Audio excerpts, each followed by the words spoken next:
начали объяснять. Проверяем сначала связь, это касается работы взаимодействия экипажа. После этого, Тоха, подойди. первый подцепляется, готов, я начинаю работу. Завис, работу решил. Начинаем. Подцепляется первый вышел, первый спускается, первый на земле, первый отцепился, второй готовится. То есть по каждому проговаривайте каждый элемент действия.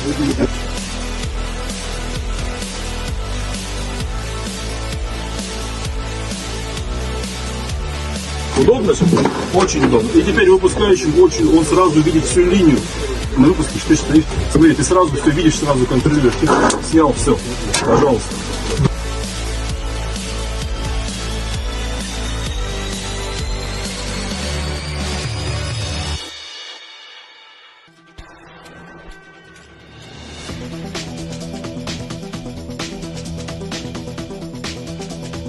Площадки приземления, пожалуйста, в левую сторону, на 2 диаметра винта, 21 метр, туда, на 40 метров отошли, к вертолету спиной не сидеть.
Сегодня прошли тренировочные спуски по беспарашютному десантированию с борта вертолета Ми-8 на базе Ростов-Досав в количестве 15 человек, 10 спасателей от Северо-Снистского поисково-спасательного отряда и 5 человек от регионального Северо-Кавказского поисково-спасательного отряда.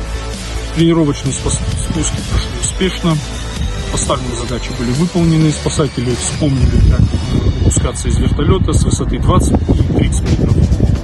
Также обновили свои навыки выпускающие. Эти спуски необходимы, эти тренировки необходимы для того, чтобы спасатели не забывали свои навыки, так как мы ежегодно применяем авиацию МЧС России для спасения туристов, альпинистов в горных и лесистых местностях.